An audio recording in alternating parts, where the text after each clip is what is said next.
What's up everybody, Destiny here, ATEM Off-Road. Welcome back to the channel. Hope everyone's having a good day. This video is going to be the beginning of a few short videos in a series called Project Dana 44, where ultimately we're going to be restoring it, re-gearing it, and converting the brake setup from drum to disc. So there's a lot to do. I'm going to try to cover as thorough as I can. Let's get to work. Now, most of the restoration on the rear axle can be done in the vehicle if you have a lift or anything, but I'm going to be doing it on my garage floor. So removing the rear axle is definitely going to be in my interest because we're going to be doing some painting as well as several suspension parts are going to be getting replaced. Now, when it comes to safety and tooling, you're definitely going to want to block the front wheels, make sure the ground is level. I've got some 6-ton jack stands supporting the rear of the Jeep, as well as a floor jack to assist the removal of the rear axle. So please consider all of the necessary precautions when doing similar work like this. Now, I've already got the rear wheels off the axle and I'm working on disconnecting the rear drive shaft from the yoke. There's going to be 2 U-bolt straps. You just want to remove the nuts and the straps with a 1/2-inch wrench, and then I'll just kind of tape up the bearing caps on the U-joint itself. That way they don't fall off and get needle bearings all over the floor. And then I'll just hang up the drive shaft with some wire and it's out of the way. Now, there is no particular order for the process of removing the axle. I just start with like randomly removing and disconnecting things that just seem simple and easy to disconnect, like the brake lines and the shocks and the sway bar disconnects out of the way before we get to the main bolts that secure the axle to the frame. Now, we will have to disconnect the e-brake cables. I take a 13mm wrench and just loosen up the nut, and then you could unhook the cable ends from that bulkhead. And then I'll show you a little trick on how to remove the cable retainers from the bracket. Just take a pipe clamp like that and set it up against the back of the bracket. Tighten it up. While you're loosening it up, pull it out and you're good to go. So here I got the next one. Quick and simple, and all you need is a cheap 10-cent hose clamp. And then next I'll remove the upper control arms with a 15mm socket and wrench. We'll go ahead and just remove both of them. The other side was a little bit tight, so I just whacked my wrench with the rubber mallet, and that definitely helps get these bolts broken free. And the same thing with the lowers. I just use a 13/16 wrench for the nut, hit them with the rubber mallet just to break them free, and then finish them off with a 21mm socket and my impact driver.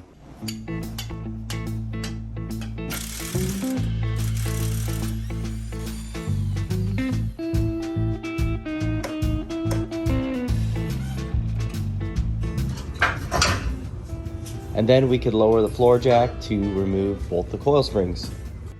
Remove the last bolt on the track bar, which is the axle side, and then we could get the skates underneath the axle and roll the axle out from underneath the Jeep.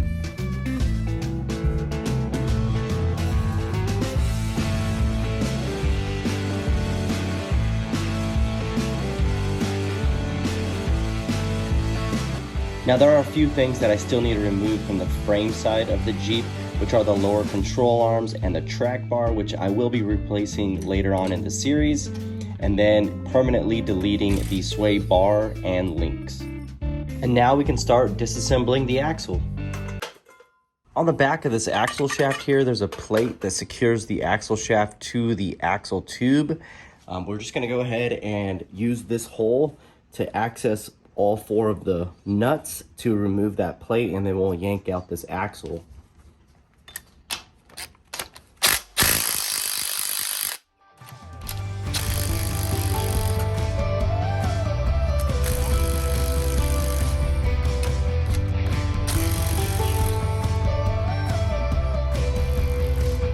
Now, you can most likely pop out these drive shafts with some pry bars behind the hub face, but if you're struggling to get the shafts out, you could always use a slide hammer with a front hub puller, and they're really easy to set up and they just knock right out.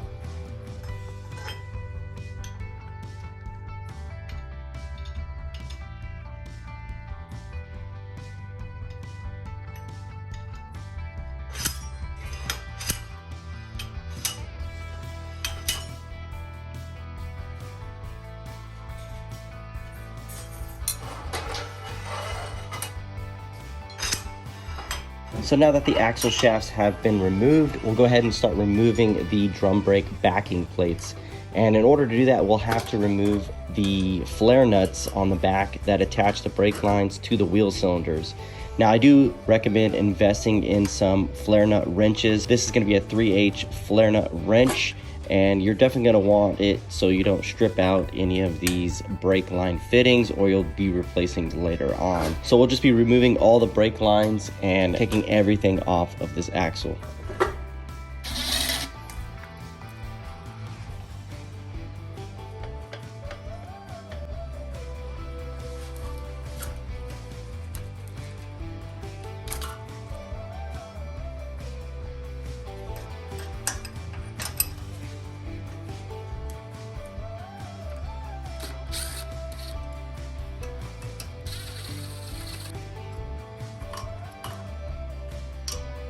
So now I'm ready to take out the internals. I've got the 19mm socket. We're gonna pull off the caps and then mark the bearings. We just wanna make sure we don't mix up these caps. They go on a specific orientation. You can see here up close, there's an A on the housing, and there's a stamped A, letter A, on the bearing cap. And over here as well, except that the A is facing in a horizontal rather than a vertical as on this side. The prints are. So they're very specific to each side. You want to just take a note of that. You can't really mix them up as long as you have them marked a left and a right side. So I'm gonna go ahead and pull off these caps.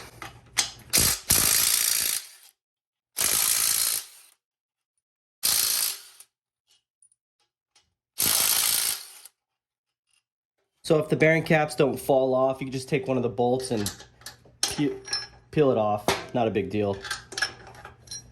Now on the low pinion, I can't remember if you put the wrench on the bottom and push out like on the Dana 30, but it could be on the top. I'm gonna try that first. And I've got an 1.1/8" socket with a ratchet on the back. I'll go ahead and just rotate the pinion back here using the nut, and we'll just rotate it clockwise to force out the carrier and the ring gear. There we go. See it move it just like that. I'm gonna come back to the other side since we've got it loosened up.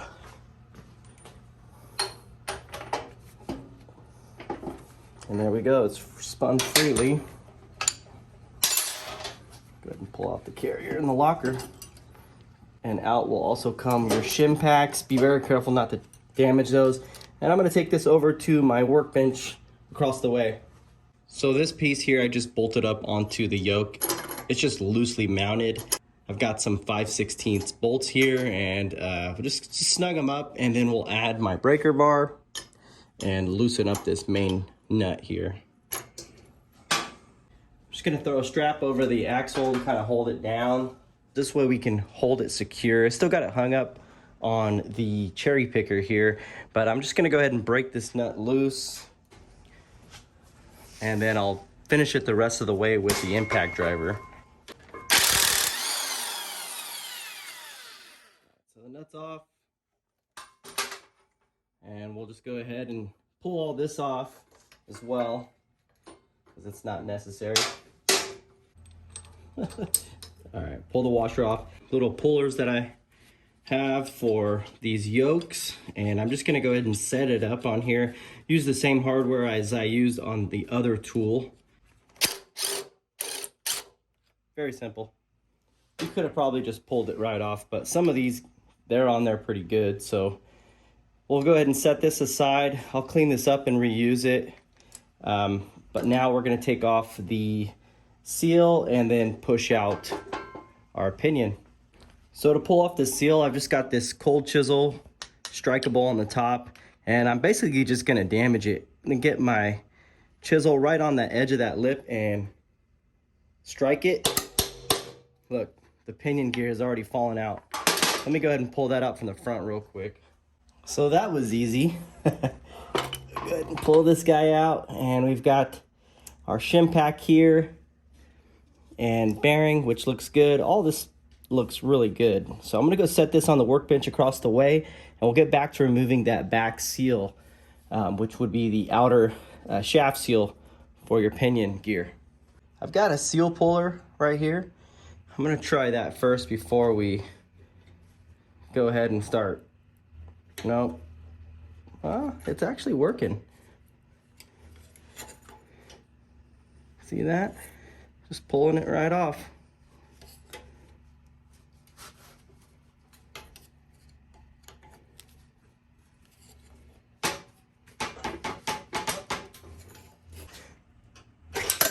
Gotta pull it off just like that. So there's our seal. It is damaged, but I mean, you guys get the idea. Pretty simple with the seal puller, just pulls it right out. We got the oil slinger, outer oil slinger, and pinion bearing. You just want to be careful not to burr any of these edges around the housing, or you're going to have to come back with a file and just kind of file them out. But for our purposes, I think we're doing pretty good. Just slowly but surely getting it out.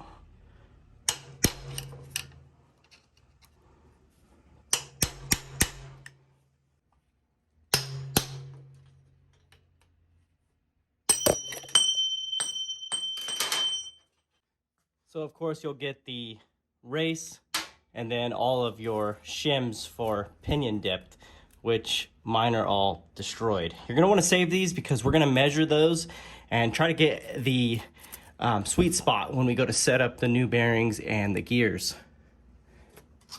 A couple more in there, quite a few. Check for any burrs and then just address those as you see them.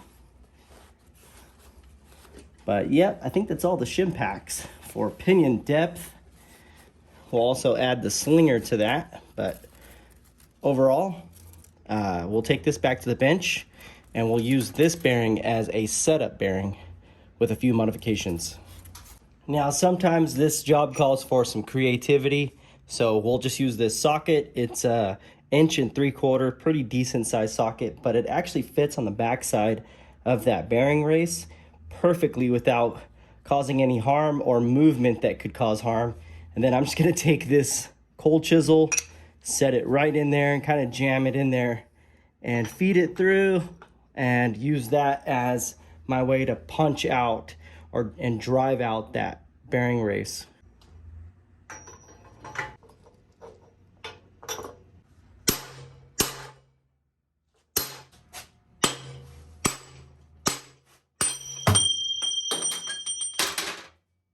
There's the outer bearing race and my tools. You can see where I was striking the bearing race out of the differential housing here, and for some reason I've got these dimples in the material on the back surface area of where that bearing race will seat. Now, we don't want these high spots because that will cause a major effect on our pinion depth, believe it or not. So we need to get in here with some kind of an abrasive and kind of smooth these out, all these bumps out. And it's just the name of the game before I go ahead and start, you know, building up a setup race and getting shims back in here to set up the pinion. I want to make sure all this is really clean and smoothed out. So I've got this 3M tool right here. It's on a long rod, and I'm just gonna kind of kiss the material and lightly sand off those burrs.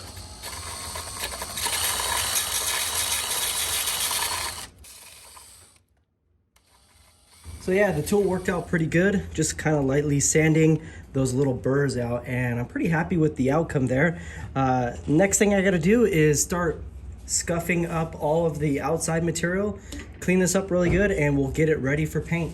For the outer bearing race, you can take like a paint can opener or a pick and just kind of just pull it out.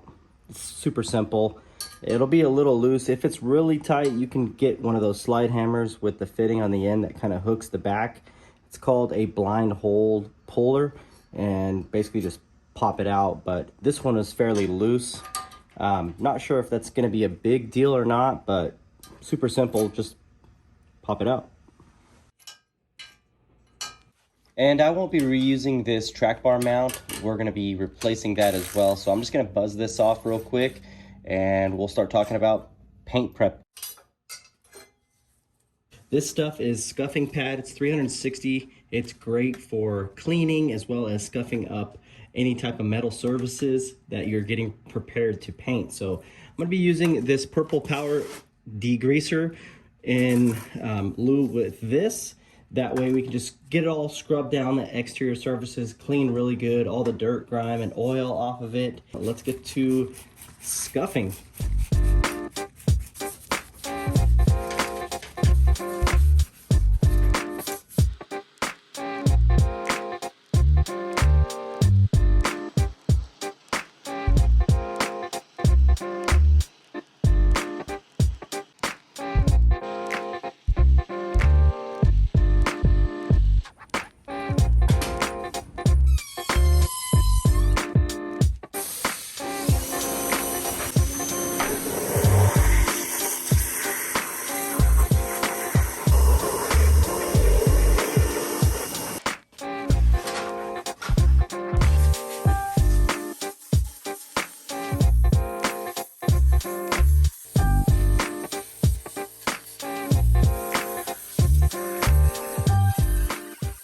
So I've got the alcohol in this sprayer here.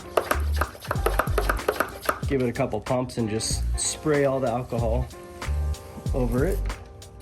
And we'll just wipe it clean with the microfiber towels. And you're probably asking why I use alcohol. It's just because it's a pretty good way of prepping the surface area, getting rid of like any oils or anything on the surface paint that we scuffed up with those scuffing pads. That way we can give the paint the best chance of sticking to the surface, the older surface paint. I've got some masking tape. I'm gonna cover up all of the holes like so and get everything all taped up really good before we start painting.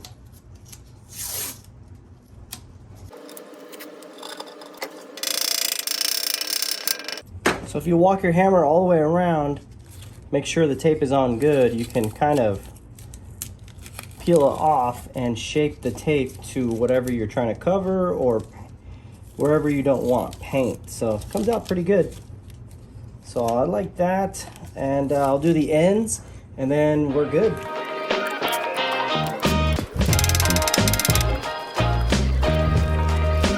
So this is the paint that I'm going to be using. It's oil-based by Rust-Oleum. It's a protective enamel. I use this on my top and fender flares, so it goes on good with plastic, but it's also good for metals as well. So I'm going to go ahead and paint the axle up with this. Got it shaken up really good.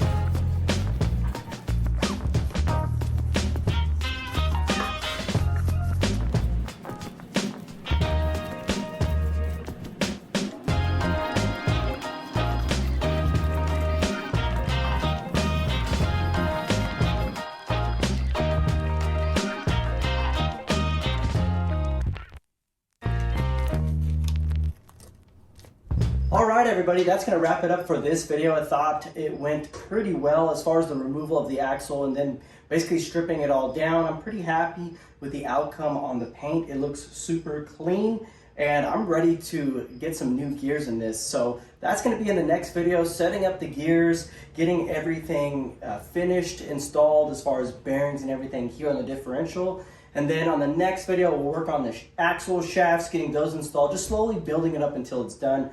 And then the brake upgrade kit and so on from here. So a lot more stuff to do on this axle, one thing at a time. I know this video was a little boring for some, maybe because they've already done it, but I haven't actually filmed a video where we remove an axle and then build up to getting one back installed on the TJ. So it is kind of new content, but if you like this kind of content, if you like wrenching and you like building stuff up, hit that thumbs up button for me. Definitely consider subscribing if you're new to the channel. I'll leave all the links in the description box below. As you guys know, I always do that for you, and we'll see you guys on the next video. Have a good day. Peace out.